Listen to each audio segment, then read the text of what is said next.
Hello दोस्तों, एक बार फिर से स्वागत है आपका आरंभ स्टडी पॉइंट में।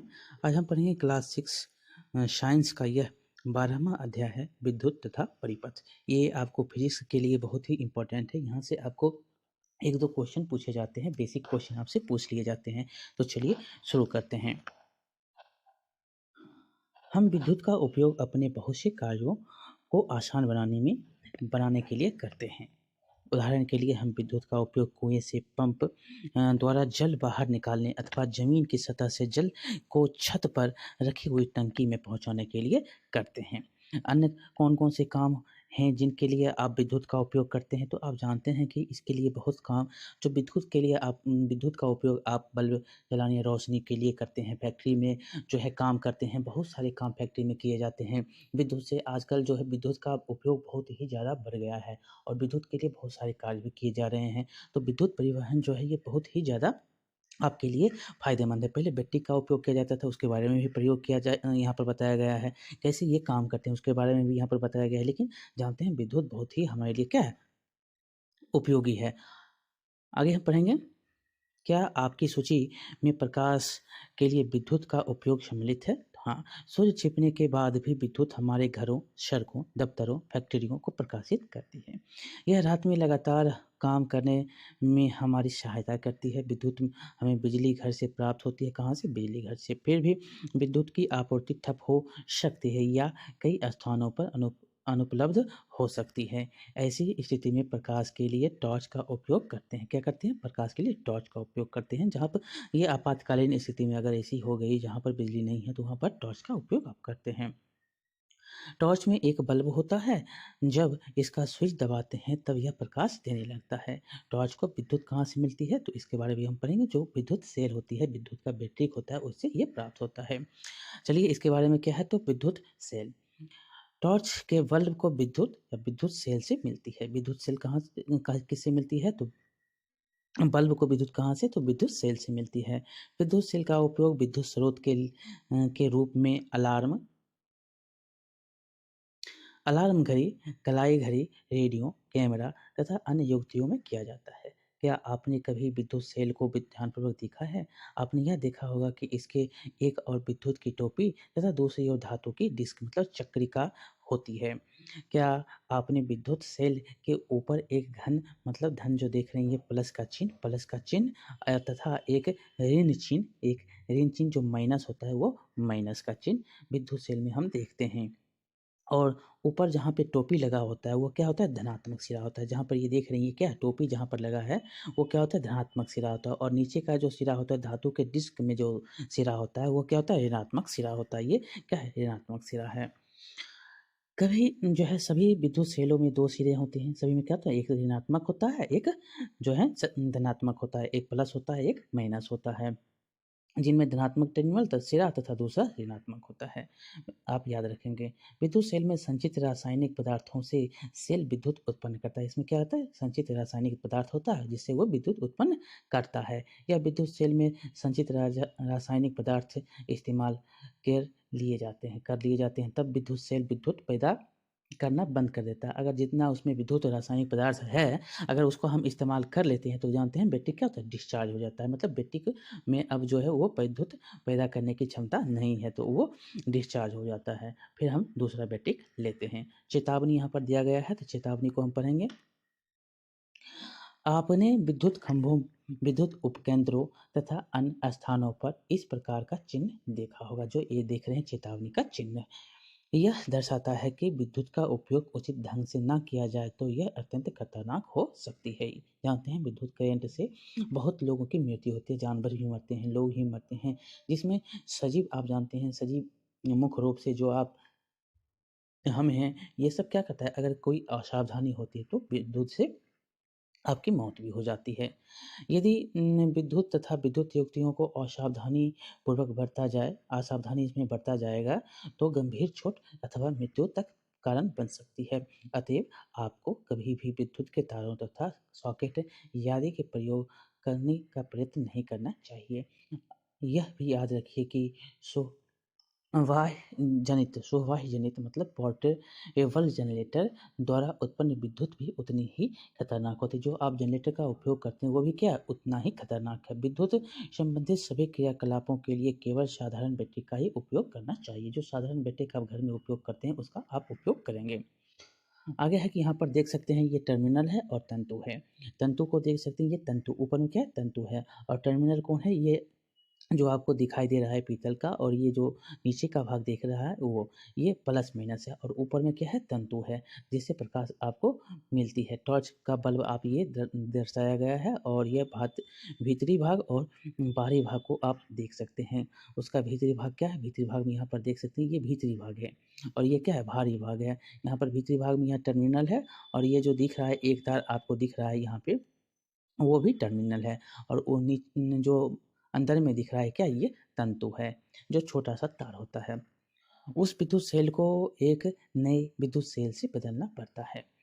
टॉर्च के बल्ब में कांच का एक बाहरी आवरण धातु की सतह पर चिपका होता है। ये जो देख रहे हैं क्या है? धातु की सतह पर चिपका हुआ है। और बल्ब के कांच के आवरण के अंदर क्या होता है? तो बल्ब के कांच के अंदर की जो आवरण होता है वो तंतु आप देख रहे हैं ऊपर में है। आगे है एक टॉर्च लीजिए। आप क्रियाकलाप में भी बताया गया है कि एक टॉर्च लीजिए और इसके बल्ब को अंदर जो दिखा है बल्ब है उसको देखिए। भीतर देखने के लिए आप अपने अध्यापक की सहायता से इस बल्ब को भी टॉर्च से बाहर भी निकाल सकते हैं। आप क्या देखते हैं? क्या आप कांच के बल्ब के मध्य एक पतला तार देखते हैं? तो हमने अभी देखा था जिसको आप तंतु बोल रहे थे।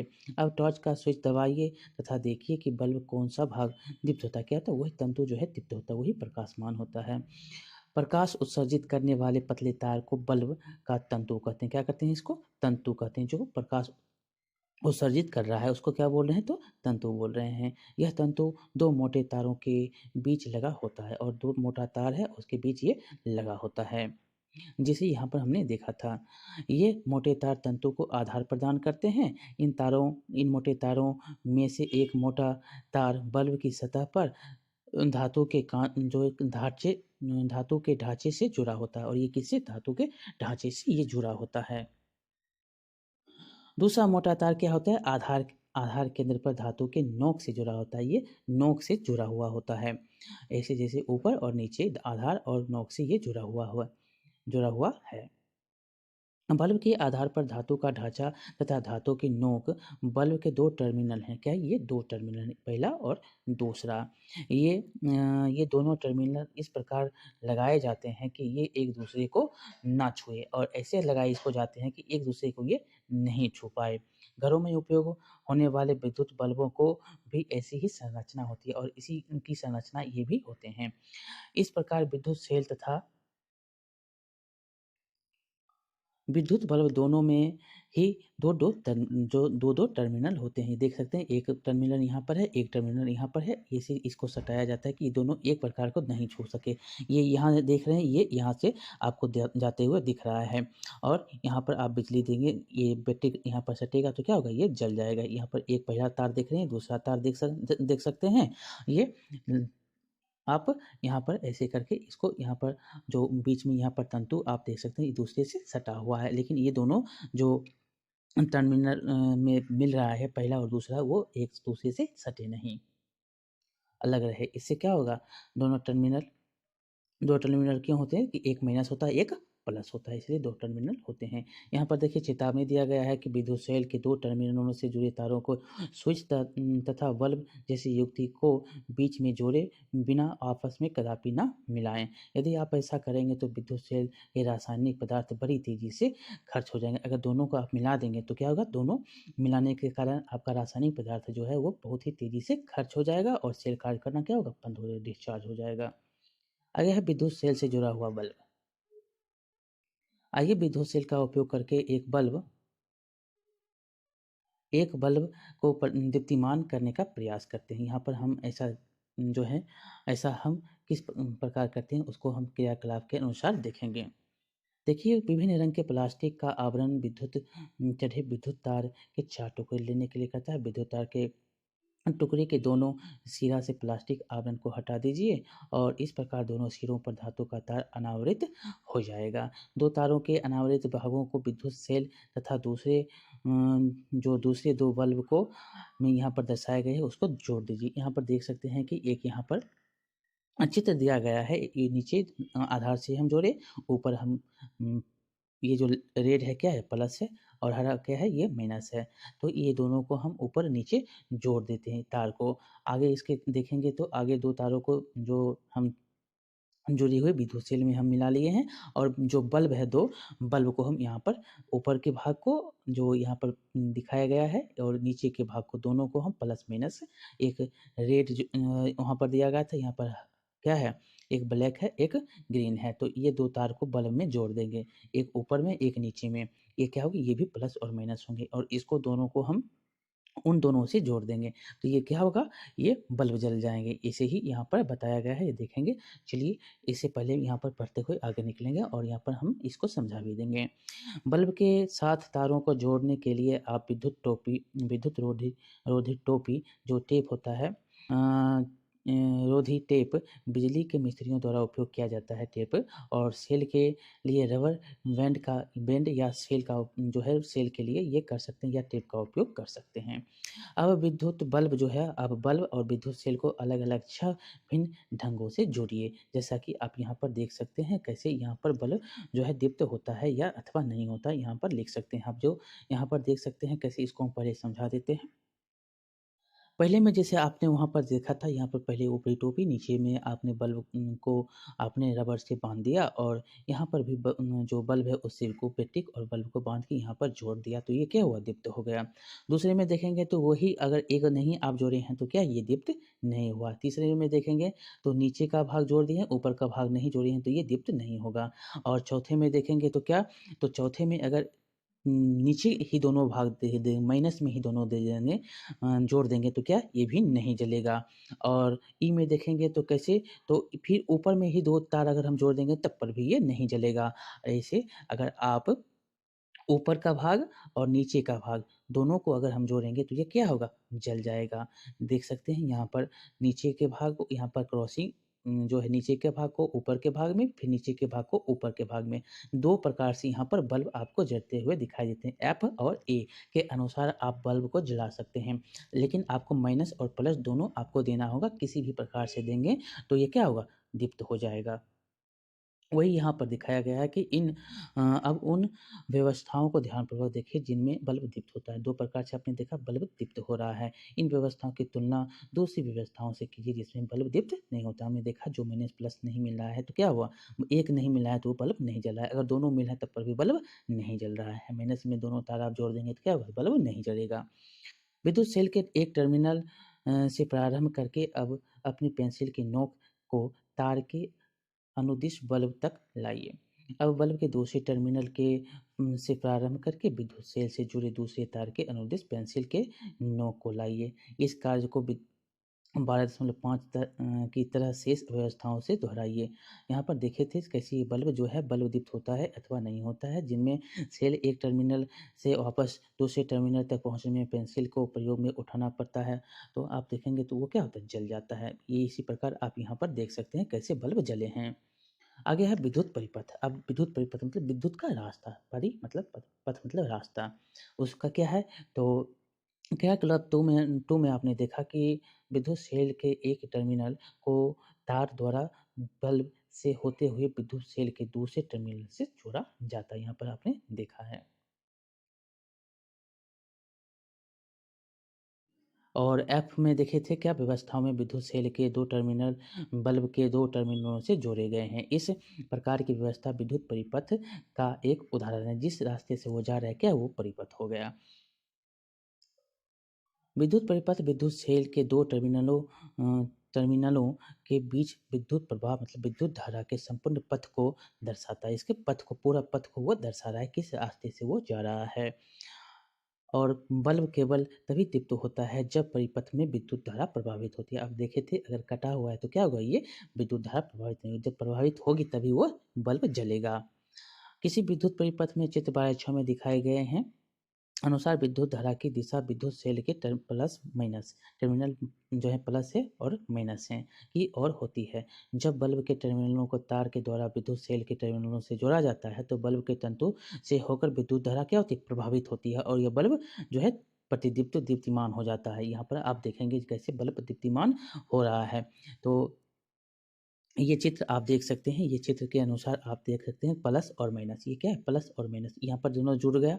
यहाँ पर भी देखेंगे प्लस है तो प्लस और प्लस माइनस यहाँ पर दोनों देखिए जुड़ गया, तो इससे क्या हो बल्ब प्रतिदीप्त जो है दीप्तिमान हो गया। तो अगर यही यहाँ पर बीच में हम काट देंगे तो धारा यहाँ पर क्या होगी, प्रभावित नहीं होगी। ऐसे धारा क्या होगा, ये धारा प्रभावित हो रही है, ऊपर से नीचे जा रहा है, मतलब प्लस माइनस हो रहा है। यहाँ से देख सकते हैं नीचे से गया ऊपर की और आया, फिर गया फिर आया, तो ये से में अगर धारा प्रभावित हो रही है तभी बल्ब जलेगा, अगर धारा प्रभावित नहीं हो रही है तो बल्ब नहीं जलेगा।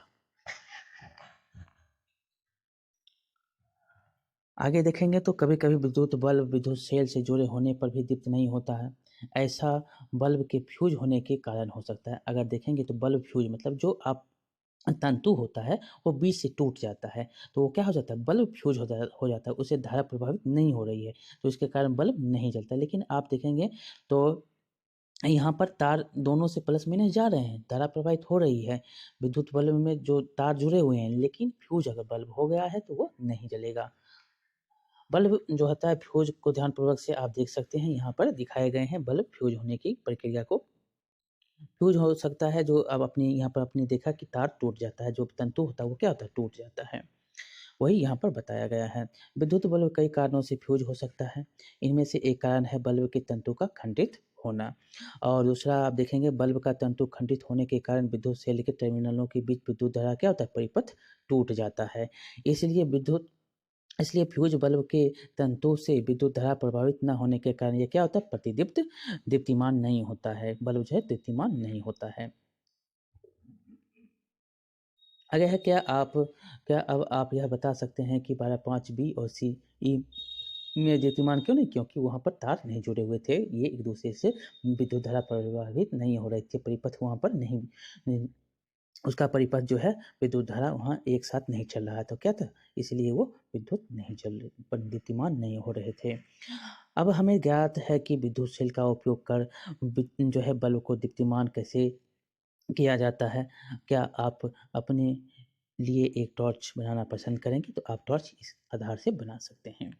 क्रियाकलाप 3 में देखेंगे तो एक टॉर्च बल्ब तथा तार का एक टुकड़ा लीजिए। पहले की तरह तार के दोनों सिरों से प्लास्टिक आवरण हटाइए। दर्शाए गए यहाँ पर तार को यहाँ पर देख सकते हैं, तार के एक सिरे को बल्ब के धातु के ढांचे के चारों ओर घर में तैयार की गई एक टॉर्च यहाँ पर देख सकते हैं, ऊपर और नीचे, यहाँ पर फिर से ऊपर और नीचे अगर जोड़ेंगे तभी ये जलेगा, अन्यथा नहीं जलेगा। पहले के पास बल्ब तथा सेल जोड़ने की दूसरी व्यवस्था है। क्या इस व्यवस्था से बल्ब जलेगा, तो देखेंगे तो ये बल्ब जो है अगर दोनों माइनस प्लस नहीं है तो ये नहीं जलेगा। आगे हम देख रहे हैं कि तार के दूसरे सिरे को रबर बैंड की सहायता से क्या करें, बांध देंगे और जोड़ देंगे। विद्युत सेल के ऋणात्मक टर्मिनल से नीचे के टर्मिनल जो है उसे हम जोड़ेंगे। अब बल्ब के आधार की नोक अर्थात इनके टर्मिनल को विद्युत सेल के ऋणात्मक पर रखिए, उसको ऊपर रख देंगे। क्या बल्ब दीप्तिमान हो जाएगी, अगर ऊपर में हम रख देंगे और नीचे की से आपको प्रभावित हो रही है तो क्या होगा, बल्ब दीप्तिमान हो सकती है, हो जाएगी। अब विद्युत बल्ब को विद्युत सेल के टर्मिनल से हटाइए। क्या अब भी प्रभावित हो रही है, नहीं, अब नहीं होगी। क्या यह टॉर्च को ऑन व ऑफ करने की समान नहीं है। अगर टॉर्च मतलब विद्युत जिससे प्रभावित हो रही है तो टॉर्च ऑन हो गया, और विद्युत प्रभावित नहीं हो तो टॉर्च ऑफ हो गया। ये क्या हो गया, यहाँ पर स्विच का काम कर रहा है। जैसे ही वहाँ पर टर्मिनल ऋणात्मक और धनात्मक में देखेंगे तो ऊपर में रखते हैं तो क्या होता है, तो वो टॉर्च ऑन हो जाता है, और हटा देते हैं तो टॉर्च ऑफ हो जाता है। वही यहाँ पर बताया गया है। आगे क्या है, तो आगे है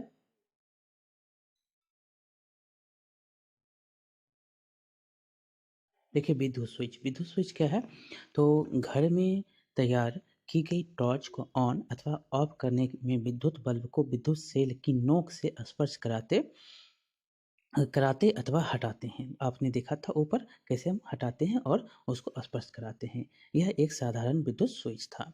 इसे उपयोग करना सुविधाजनक नहीं है। बार-बार आप नहीं हटा सकते हैं, नहीं उसको लगा सकते हैं। और हम अपने उपयोग के लिए दूसरा सरल एवं सुविधाजनक स्विच बना सकते हैं। तो कैसे बनेगा? तो यहाँ पर देख सकते हैं। क्रियाकलाप 4 में आप जो है 2 ड्राइंग पिन, 1 सुरक्षा पिन या पेपर क्लिप, 2 तार अथवा जो है तथा थर्मोकोल या लकड़ी की बोर्ड से एक विद्युत स्विच तैयार कर सकते हैं। सुरक्षा पिन की रिंग में एक ड्राइंग पिन लगाकर इसे थर्मोकोल शीट पर गाड़ दीजिए, जैसा कि यहाँ पर दिखाया गया है। 12.8 में दिखाया गया है, चित्र में दिखाया गया है, इसमें जो है सुनिश्चित कीजिए कि सुरक्षा पिन आसानी से घूम सके। ये जो दिख रहे हैं, इसमें जो है आप पिन जो लगाए हुए हैं, इससे क्या होती है? बिजली प्रवाहित होती है। तो ये आप अगर आसानी से घूम जाएगा तो क्या होगा? इससे तार सटेगा तो क्या होगा? विद्युत प्रवाहित होगी, परिपथ इसका बन जाएगा और जो है बल्ब जल जाएगा। ये क्या है? ये बनाने के लिए स्विच आपको बताया जा रहा है। अब दूसरी ड्राइंग पिन में थर्मोकोल शीट पर इस तरह लगाएँ कि सुरक्षा पिन का स्वतंत्र सिरा इसे स्पर्श कर सके। इस प्रकार जुड़ा हुआ सुरक्षा पिन जो है इस क्रियाकलाप में आपका स्विच तैयार होगा और आपका स्विच होगा। अब विद्युत सेल, बल्ब तथा स्विच को 12:9 में जो चित्र दिखाया गया है उसके अनुसार परिपथ को पूरा कीजिए और सुरक्षा पिन को इस तरह घुमाइए कि उसका स्वतंत्र सिरा दूसरे ड्राइंग पिन को छुए। क्या आप देखते हैं अगर आप दूसरी ड्राइंग पिन को ये छू जाएगा तो क्या होगा? यहाँ पर देख सकते हैं, यहाँ पर ये रखा हुआ है और ये रखा हुआ है। ये दोनों टच कर गया तो क्या होगा? विद्युत परिपथ बन जाएगा। परिपथ बनेगा, विद्युत धारा इसमें प्रवाहित होगी तो क्या होगा? बल्ब दीप्तिमान हो जाएगा। अब सुरक्षा पिन को ड्राइंग पिन से हटाइए। क्या बल्ब अब भी जलता है? नहीं, अब नहीं जलेगा। जब सुरक्षा पिन दोनों ड्राइंग पिनों से स्पर्श करता है, तब वह दोनों ड्राइंग पिनों के बीच के रिक्त स्थान को भरता है। तब क्या होता है? बल्ब जल जाता है और स्विच ऑन होता है। इसको क्या बोलते हैं? इस स्थिति को स्विच ऑन कहते हैं। ऑन हो जाता है। चूँकि सुरक्षा पिन का पदार्थ विद्युत धारा को अपने में से प्रवाहित होने देता है और इसी के कारण जो है विद्युत परिपथ क्या होता है? पूरा हो जाता है और इस तरह से दीप्तिमान बल्ब क्या हो जाता है? दीप्तिमान हो जाता है, बल्ब जल जाता है। यहाँ पर देख सकते हैं कैसे बल्ब जल लेते हैं। यहाँ पर ऑन परिपथ में स्विच देखेंगे तो ऑन परिपथ में क्या है? ये दोनों सटे हुए हैं, तो ये ऑन परिपथ है। अब आगे है कि इसके विपरीत जब सुरक्षा पिन दूसरी ड्राइंग पिन से स्पर्श नहीं करता है तो क्या होता है? बल्ब दीप्तिमान नहीं होता है। इस तरह ड्राइंग पिनों के बीच का रिक्त स्थान क्या होता है? बंद हो जाता है और विद्युत परिपथ पूरा नहीं होता है और बल्ब क्या होता है? नहीं जलता है। इसको क्या बोलते हैं? ऑफ कहते हैं। जब यह स्थिति हो तब इस स्थिति को ऑफ कहते हैं। यहाँ पर देख सकते हैं। यहाँ पर अब आगे है कि स्विच एक सरल युक्ति है जो परिपथ को जोड़ या तोड़ सकती है। घरों में स्विच का उपयोग बल्ब को दीप्तिमान करने तथा अन्य युक्तियों को किए चलाने के लिए करते हैं। यद्यपि घरों में उपयोग होने वाले स्विच इसी सिद्धांत पर कार्य करते हैं, पर उनके डिज़ाइन क्या होते हैं? जटिल होते हैं। उनके डिज़ाइन थोड़े जटिल होते हैं। ये देख सकते हैं। अब हम बल्ब जो है विद्युत चालक तथा विद्युत रोधक को हम देखेंगे जो कैसे विद्युत चलता है और कैसे उसकी रुकावट होती है, तो उनके बारे में यहाँ पर हम पढ़ेंगे। हमने पहले सभी क्रियाओं परिपथ को पूरा करने के लिए जो धातु का तार उपयोग करता है उनका जो हम किए हैं। अब आगे है कि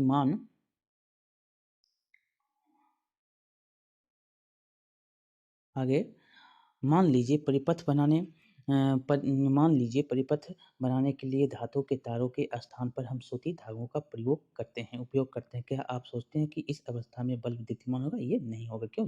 सूती से बल्ब जो है दीप्तिमान नहीं होगा। विद्युत धारा के प्रभाव के लिए परिपथ किस प्रकार के पदार्थों का उपयोग किया जा सकता है? आइए इसके बारे में हम पता करते हैं। इसको जानेंगे कौन से तार आपके जो है इसके लिए आवश्यक हैं। तो देखिए यहाँ पर क्रियाकलाप 5 में दिया गया है कि 4 में आपने विद्युत परिपथ के स्विच ऑन ऑफ किए थे, तो उसी प्रकार यहाँ पर 2 स्वतंत्र तारों के सिरे मिल जाएँगे तो क्या होगा? बल्ब जल जाएगा, अगर नहीं मिलेगा तो ये नहीं जलेगा। इन तारों के दोनों सिरों को एक-दूसरे के साथ समीप लाएँ ताकि ये एक-दूसरे को स्पर्श करे और बल्ब क्या हो? जले।